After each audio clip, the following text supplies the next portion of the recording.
Hello folks, welcome back. It's Art of Cycling and I am Greg, and it is the Tour de France Femmes, and it is, stage 3. The tour has finally gotten into France. Today started in Switzerland, where they have been for the first 2 stages, but I think before they got to the first mountain, or up the first mountain, took them into France.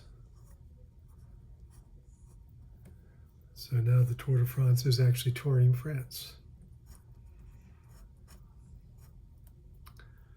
So just getting this first part of the sketch.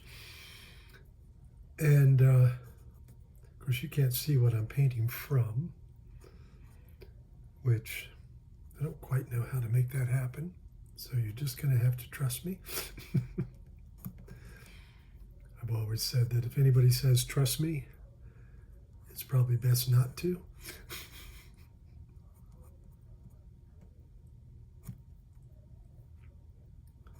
So this is Movistar Rider. First time I've painted them in this particular Tour de France, or Tour de France Femmes, as is this. I don't know why I made that little line wavy. This is also the UAE team, different co-sponsor than the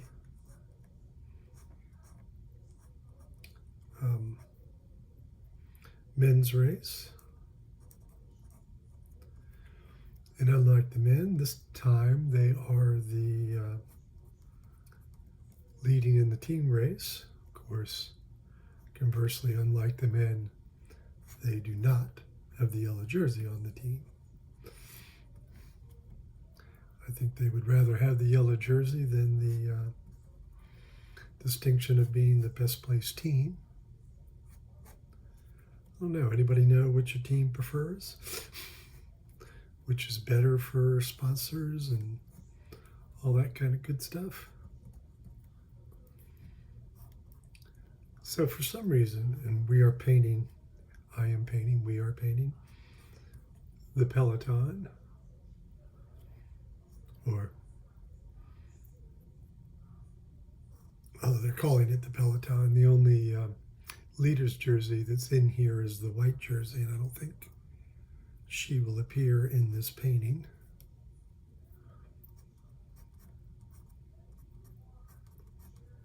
But they've allowed the lone leader to gain, well, right now it's just under 4.5 minutes, which seems ludicrous. And as I'm listening to and watching the coverage on Peacock, which is NBC, and right now they are using Anthony McCrossan, who I've always enjoyed. Really informative and humorous coverage, and he's joined by the former racer Hannah Walker, who also is equally entertaining. They do this wonderful mix of funny anecdotal stories. They were just talking about cows because we flew over a herd of cows. But even with that kind of, what could come off as potentially inane, was actually rather informative. They've convinced me to go get some Comte cheese.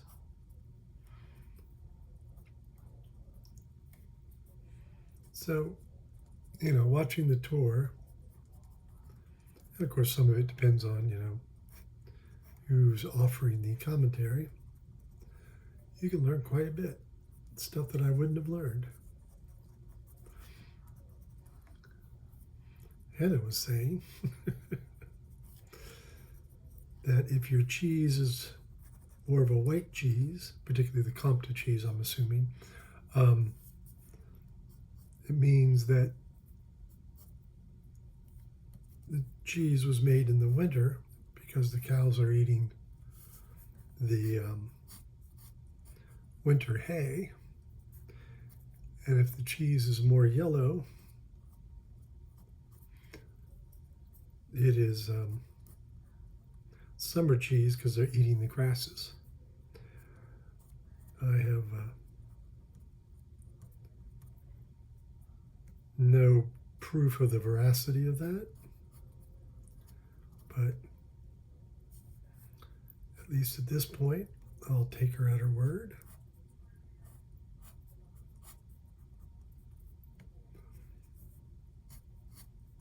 Seems an appropriate thing to be discussing as I draw this farm that the Peloton is zipping by right now.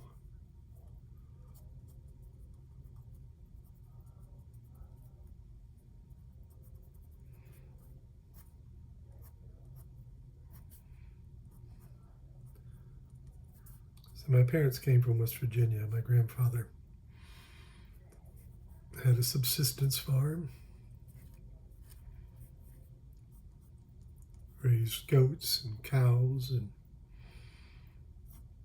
sheep. And I've always, and I know it's silly, but I'm struck that farmland looks like farmland no matter where you are in the world. Of course it does. But I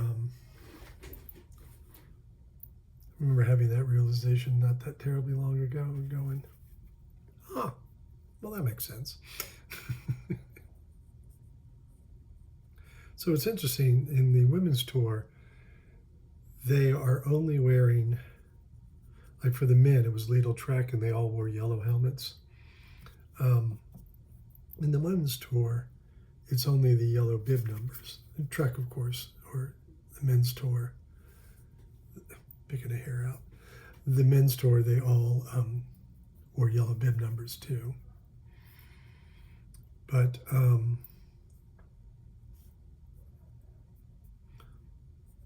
and a comment about earlier about Africans in this tour. There is one African, she's the champion of Mauritius, but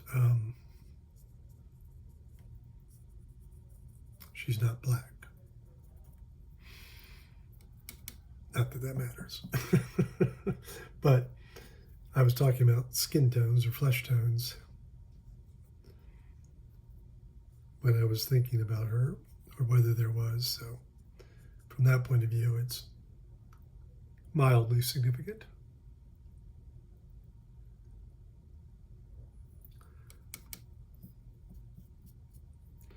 So yeah, let's go ahead and do this. Also my brush. Of course, in the men's tour, the only person we ever saw, whose hair we ever saw, was Quinn Simmons, with his flowing red locks and his rather dated Fu Manchu. Well, actually, he was rather dated also because he was wearing a, yes, he wears a mohawk as well.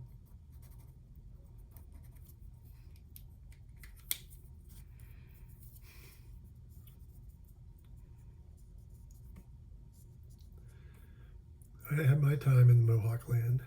Not Mohawk, I'm sorry. What's the other one? Business in front, party in the rear. Mullet, that's it. But, boy, I digress. Imagine what I'd be talking about if I was commentating on the race.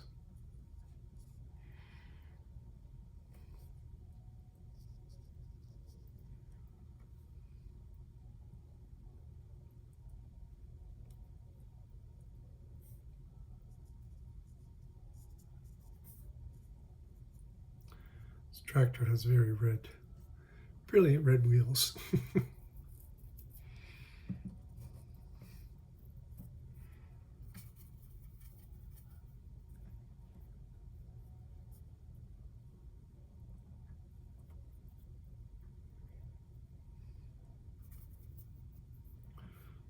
Trying to get these red roofs in too.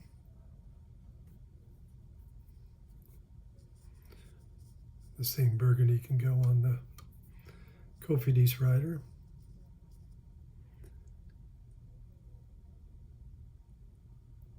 Looks like 141 is on her kit. Małina, that's an interesting name. Małina Mul. Appears to be a Polish rider.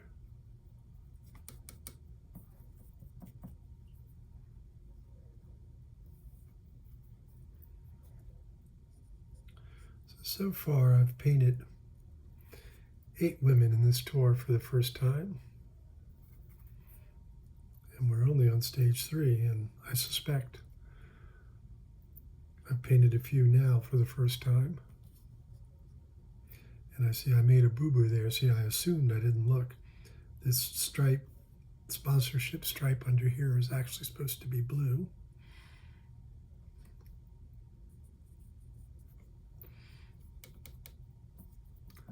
Wasn't paying close enough attention. Why'd you all let me do that?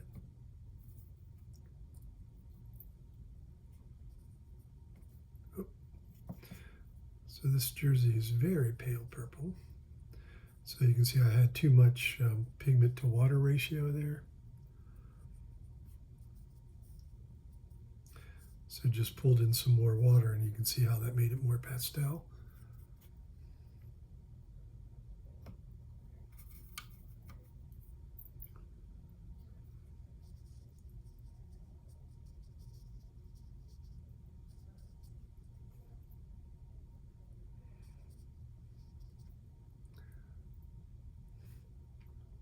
The other thing with the Tour de France film is the kits are a lot more colorful. I think I've already mentioned that in the past. But this purple kit of Jaco Alua, although the name is slightly different for the women, Liv Alula Jaco, still are wearing the purple.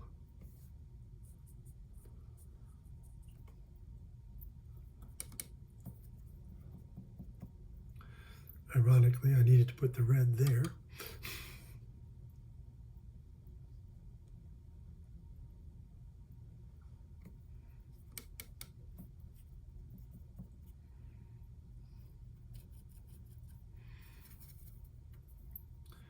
So I'm really curious about how this is going to play out.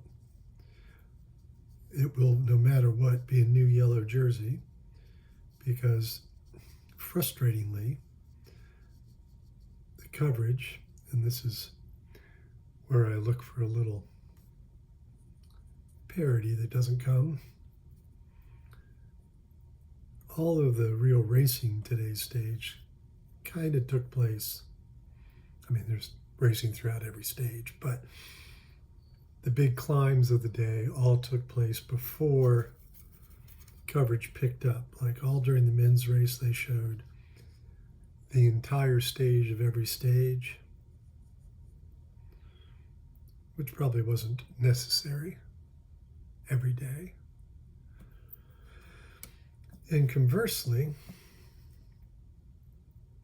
for the women, they're not showing. And in this case, they should have shown the first part of this stage, because as I said, that's where the real racing took place.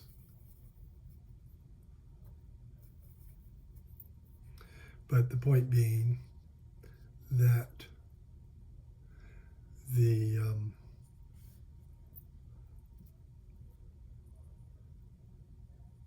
so there was quite a few climbs.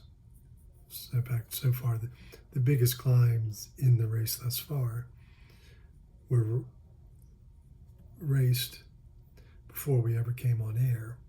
And because of that, we didn't get to see that the gruppetto formed, and in the gruppetto is the yellow jersey, but not only the yellow jersey, the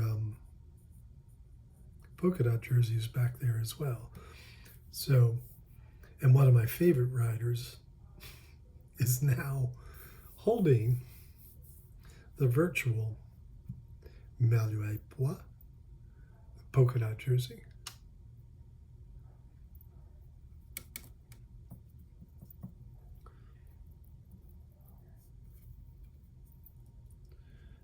And all of that happened. She got all of her 19 points today and all of them before we came on air.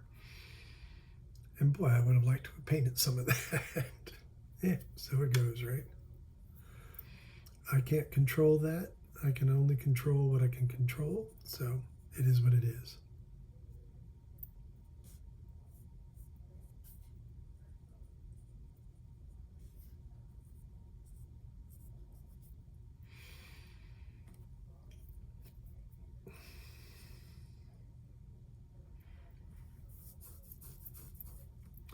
So we'll move on to the fields here.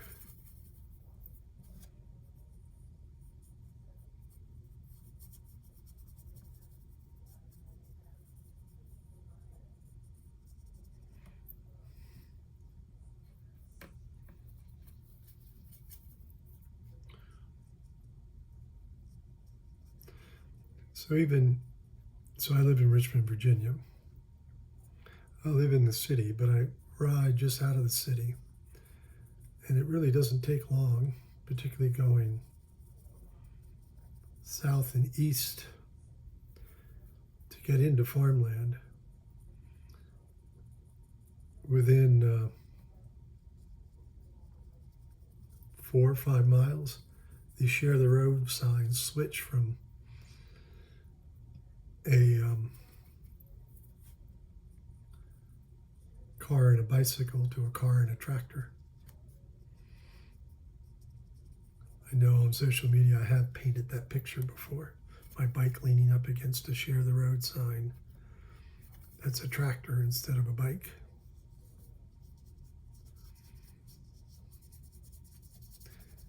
And look, guys, you let me do it again. I haven't titled it. So now I get a little blur there.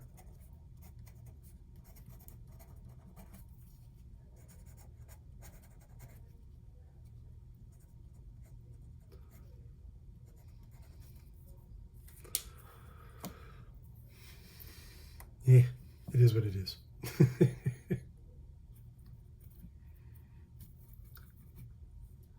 So I thought this was crop at first right here.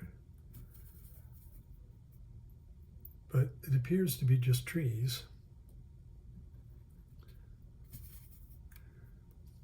And it doesn't appear to be like orchard trees either.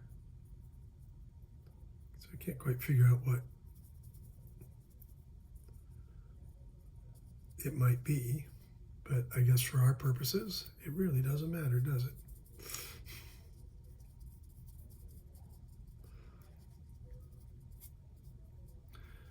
But this is kind of important to know. And I like this image because of by this forced perspective created by overlapping, each figure being smaller, the converging lines of the road and hedgerows, all of that. Shows you the stretched out nature of the peloton now that it's finally decided that 4 minutes is too much. Advantage for the lone leader, this the Norwegian champion riding on the Norwegian team. What's her number? We decided 141.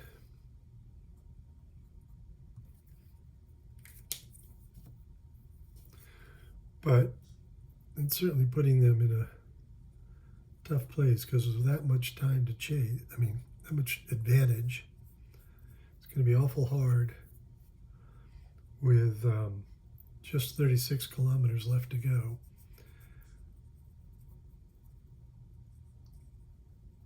I doubt very seriously the peloton is going to catch her.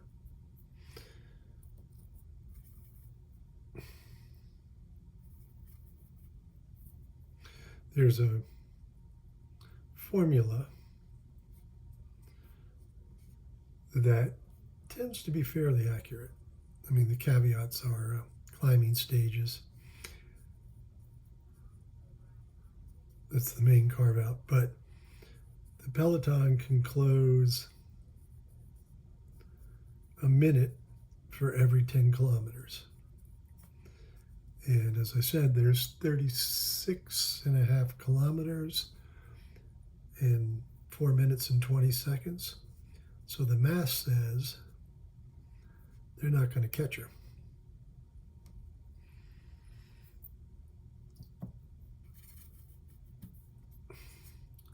So that's the thing with the breakaway. When you go in the break, you never know if the Peloton is going to let you go. And in fact, what's her name? Let's find it. Hogset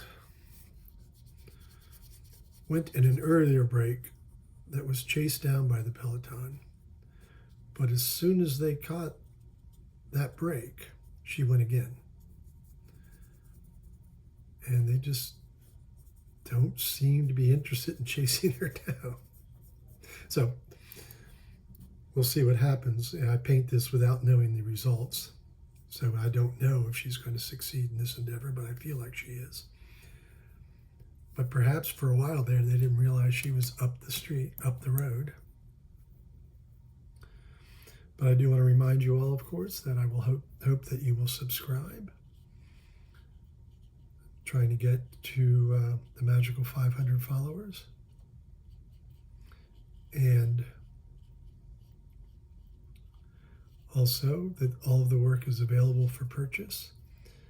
If you go to my blog, theartofcycling.blogspot.com, you'll find direct links to my website, craigleach.com, where you can purchase this painting or any of my Tour de France Femmes or Tour de France paintings. And domestic shipping is included. So thank you all so much for watching. I appreciate it. Of course, a thumbs up wouldn't go amiss. Thank you all.